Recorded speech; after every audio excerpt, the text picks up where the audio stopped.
Mr. Freeland, you'll agree with me that the state-owned, taxpayer-funded Canadian Broadcasting Corporation reported on February the 10th, 2022, that the GoFundMe donations to the convoy protest came from donors located outside of Canada. You'd agree with that? I don't have the report in front of me, and I haven't memorized all CBC reports, but I'm prepared to believe you. In fact, they stated that the donations came from America, United Kingdom, France, Germany, Australia, New Zealand, and the Netherlands. You'd also accept that as fact? I don't see the article before me, but you say that's what it says. They even claimed that the convoy might be Russian-funded. Do you recall that? Again, you're reading from the article. Yes. But there is concern that Russian actors could be continuing to fuel things as this protest grows, but perhaps even instigating it from the outset. On March 21st, 2002, the CBC, without any explanation, without apology, without any clarity, retracted their story regarding the funding of the protest. You were aware of that?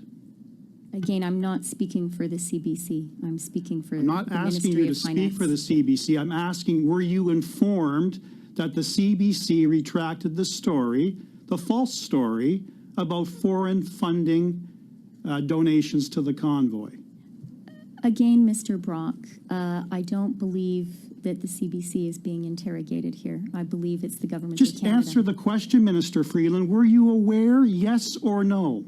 It's a simple question. I don't have the article before me, and I'm not here to answer questions about the CBC and The its Deputy reporting. Prime Minister, the most senior cabinet minister, is not prepared to accept whether or not the CBC retracted a false story? I don't speak for the CBC, sir. You, as the most senior cabinet minister and the Deputy Prime Minister, relied upon that initial story from the CBC and shared your concerns with Canadians regarding terrorism funding and money laundering. Your words, correct? Let me be very clear. Foreign funded threat. My principal concern when it comes to the illegal occupation and the illegal blockades is the economic harm that was done to Canada. Let me be very clear, Minister Freeland. Your words several times in the House referred to terrorism funding and money laundering. We are broadening the scope of Canada's anti-money laundering and terrorist financing rules so that they cover crowdfunding platforms and the payment service providers they use. Are you saying you didn't use those words? I am speaking here today, and I am talking about the central motivation of our very serious And actions. I'm here to ask you questions, and I expect, unlike question period, I expect a response.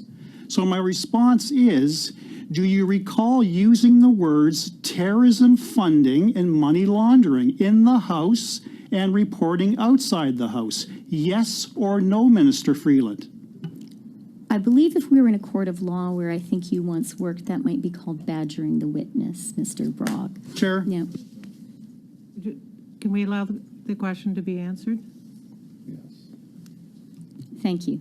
As I said, my core concern as Minister of Finance and my central justification for these very serious measures that we put in place, as was clear in my opening statement. You're not answering the question. I'm going to move on. You're not answering the question, and I will move on. Madam Chair, on a point of order, it's entirely possible that Mr. Brock doesn't like the answers he's hearing, but the witness is entitled to provide an answer. If she could just be provided the opportunity to provide an answer. Madam Chair, the witness may not like the questions, but she's not entitled to establish her own facts in responding to an answer that is non-responsive and not relevant to the question. I'd actually just, we'll move back 20 seconds, allow you to ask your last question.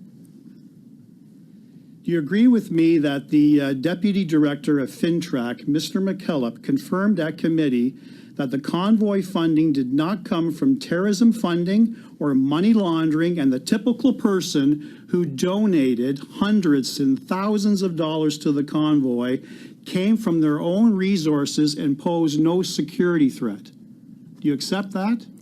What I accept, Mr. Brock, is that the core threat was to the Canadian economy, to our reputation as a trading partner and investment destination. Thank you for the I made that clear in non-response, my Minister. opening remarks, and that is my view. Thank you for the non-response, Minister. Very helpful. We'll move to Mr. Nakvi. And can you clarify, you know, there's been a lot of rhetoric that we've heard in Parliament about this foreign financing, that this is a foreign-funded campaign to undermine Canada's national security. But we've seen numbers from you guys that says that 88% of the donors were Canadians. Can you give us a little more color on that information? Yes, thank you for the question.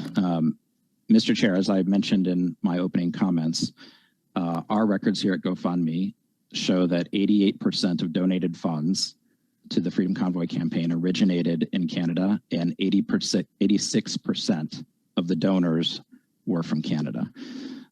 That information is based on the best information that we have available to ourselves based on our data, and also in consultation with the information that we're able to gather in partnership with our payment processing partners. And in fact, a large amount of that determination is based on You'll have to credit wrap card up, please. information.